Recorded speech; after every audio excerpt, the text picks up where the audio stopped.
కొడంగల్ నియోజకవర్గం తెలంగాణ తొలి ముఖ్యమంత్రి కల్వకుంట్ల చంద్రశేఖర్ రావుకి సిట్ నోటీసులు ఇచ్చిన సందర్భంగా కొడంగల్ నియోజకవర్గంలో నిరసన తెలియజేయడం జరిగింది. కార్యక్రమంలో కొడంగల్ మాజీ MLA Patnam Narender Reddy, Kodangal municipal incharge BRS party అధిష్టానం నియమించిన గట్టి రామచంద్రరావు, కొడంగల్ మండల్ బీఆర్ఎస్ పార్టీ అధ్యక్షులు రుద్రారం దామోదర్ రెడ్డి, సీనియర్ నాయకులు విష్ణువర్ధన్ రెడ్డి, మండల యూత్ బకారం అరుణ్, మాజీ మార్కెట్ వైస్ చైర్మన్ భీములు, చిన్న నందిగామ మలేష్ ముదిరాజ్, మాజీ సర్పంచ్ రమేష్ బాబు, డాక్టర్ నావస్ తదితరులు కార్యక్రమంలో పాల్గొన్నారు.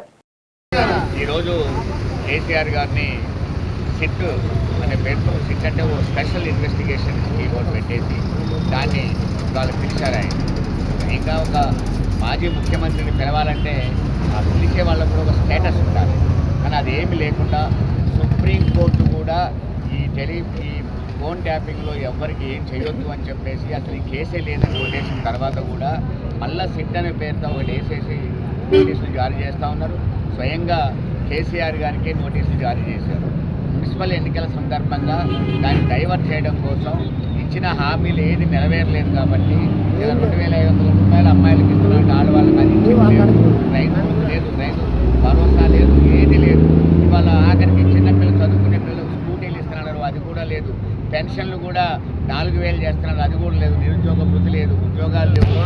ఈ పరిస్థితులలో అవి తప్పించి ఈరోజు ఎంక్వైరీకి పిలిచిండు. 3 గంటలకు పోయి ఇంతవరకు ఇంకా నడుస్తూ ఉంది. ఎందుకంటే తెలంగాణ రాష్ట్రం సాధించి 10 సంవత్సరాలు ముఖ్యమంత్రిగా ఉండి రైతులకు 24 గంటల కరెంట్ ఇచ్చిండు, రైతు బంధు ఇచ్చిండు, రైతు బీమా ఇచ్చిండు. పండించిన పంట కూడా గ్రామాలలో సెంటర్లో పెట్టి కొన్నాం. ఇక్కడ రైతుకి ఇబ్బంది లేకుండా అన్ని కార్యక్రమాలు చేసినాం. 200 ఉన్న పెన్షన్ 2,000 చేసుకున్నాం. కేసీఆర్ కిట్ చేసుకున్నాం. కళ్యాణ లక్ష్మి, షాదీ ముబారక్ ఇట్లా చెప్పుకుంటూ పోతే అనేక కార్యక్రమాలు చేసుకున్నాం. అంత మంచి కార్యక్రమాలు చేసుకున్న కేసీఆర్ మీద కేసు పెడుతున్నాడు. ఎందుకు పెడుతున్నాడు అంటే రేవంత్ రెడ్డి చేసిన అక్రమాలు బయట పెడుతున్నాడు. ఈరోజు భూములు గుంజుకుంటున్నాడు. మన కొడంగల్లో లగచెరల కేసులు, రైతుల మీద కేసులు పెట్టారు. అక్కడ యూనివర్సిటీ, సెంట్రల్ యూనివర్సిటీ అని 400 ఎకరాలు, కొన్ని లక్షల కోట్ల ఎకరాల భూమి అది, దాన్ని గుంజుకున్నాడు. దాన్ని గుంజుకుంటుంటే అడ్డుకున్నారు, ఆపేశారు.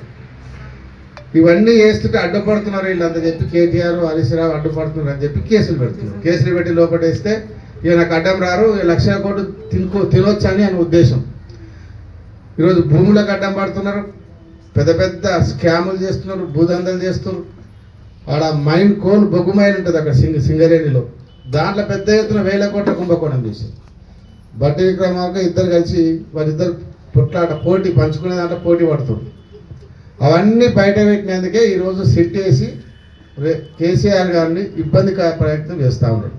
ఆయన తెలంగాణ రాష్ట్రం సాధించి 10 ఏళ్ళు ఇంత కార్యక్రమం చేస్తే ఆయన మీద కేసు పెట్టారంటే మనం అందరం కూడా అందుకే నిరసన చెప్పినాం. ఈరోజు నల్ల జెండాలు పెట్టుకుని ఎంత జరిగినామంటే ఆయన మీద కేసు పెట్టినందుకే ఇవన్నీ కార్యక్రమాలు గ్రామాన చేసుకున్నాం. ఇంత మంచి పనులు చేసిన ఆయనకు ఏమో చెప్పినవి చేతగాలి, ఒక్కటి కూడా చేయలేదు. ఇంతకుముందు పెద్దలు రామచంద్రరావు చాలా చెప్పిండు. కేసీఆర్ గారు 10,000 ఇస్తుండు, మీరు ఆగుండి నేను వచ్చిన తర్వాత 15,000 ఇస్తాను. రైతు బంధు వచ్చిందా?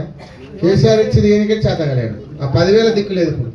కానీ అన్నీ ఎగ్గొట్టిన రేవంత్ రెడ్డి, ఎన్నమున్న రేవంత్ రెడ్డి కాదు, ఎగ్గొట్టిన రేవంత్ రెడ్డి.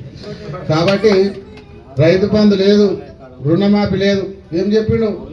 అందరు రుణమాఫీ చేస్తాను. మొట్టమొదటి సైన్ దాని మీద చేస్తున్నా, అందరు రుణమాఫీ అన్నాడు. కనీసం అన్న కొడంగల్ రైతుల కన్నా చేయాలి. తెలంగాణ అయితే చేత కాదు, కానీ దద్దమ్మ అయితే తెలంగాణ చేయకుండా కానీ సరే నాకు ఓట్లు వేసింది అని వాళ్ళతోనే ముఖ్యమంత్రి అయినా అని నమ్మకం కొంచెం మన భరోసా పెట్టుకొని కొంచెం వేరే కాన్స్టిట్యూషన్లలో ఎవరైనా కాన్స్టిట్యూషన్ మీద ప్రేమ ఉంటుంది. ఇప్పుడు చంద్రబాబు నాయుడు కుప్పం చూడు బ్రహ్మాండంగా చేస్తున్నాడు. గతంలో హరీష్ రావు ఉన్నాడు, సిద్దిపేట చూడండి, ప్రతి ఒక్కరు చేసుకున్నాడు. అట్లా అప్పుడు ముఖ్యమంత్రి అప్పుడు ఉన్నప్పుడు కేసీఆర్ ప్రభుత్వం ఉన్నప్పుడు చాలా రైతులకు చాలా చేసుకున్నారు. మరి నువ్వు ముఖ్యమంత్రి అయినావు కదా, నీ సొంత కాన్స్టిట్యూన్సీ కదా, ఇక్కడైనా కనీసం రైతు బంద్ వేయాలి, రుణమాఫీ చేయాలి. 2,500 ఇస్తాను కోడలకు, అత్తకు 2,000, 4,000, 2,000, 4,000 చేస్తాను. కేసీఆర్ ఒక్కరికి ఇస్తున్నాడు, ఇద్దరికి ఇస్తాను, ఇద్దరు అవతాతకి ఇద్దరికి ఇస్తాను. 2 నెలల పెన్షన్ ఎగ్గొట్టిండు, ఇచ్చుడు కాదు కేసీఆర్ ఇచ్చాడు, ఎగ్గొట్టిండు. అట్లా అనేక మాయమాటలు చెప్పి మోసం చేసి ఈరోజు కోడలకు 2,500 లేదు, అత్తకు 4,000 లేదు, తులం బంగారం లేదు. ఇక బంగారం ఇచ్చడేమో కానీ మెడలోనే బంగారం దోసుకుపోయి కాంగ్రెస్ కొడుకున్నారు. అయితే దేవుడే కానీ అట్లాంటి కార్యక్రమాలు ప్రభుత్వం చేస్తుంది. కాబట్టి దాని అన్ని అడుగుతున్నందుకు అవన్నీ బయట పెడుతున్నందుకే కేసులు పెట్టి ఇబ్బంది పెడతాడు. హరీష్ రావు గారి మీద కేసు పెట్టి కేటీఆర్ మీద పెట్టి కేసీఆర్ గారి మీద ఈరోజు కేసీఆర్ గారిని పిలిచారు. అందరూ నాయకుల మీద కార్యకర్తల మీద భయభ్రాంతులు బెదిరించుడు ఇవి కొడంగల్లో చూస్తున్నాడు. ఏమన్నా 2 ఏళ్ల నుంచి ఏమన్నా చేసిరా మీకు? మనం చేసిన తప్ప ఏదైనా కొత్తగా చేసిందా?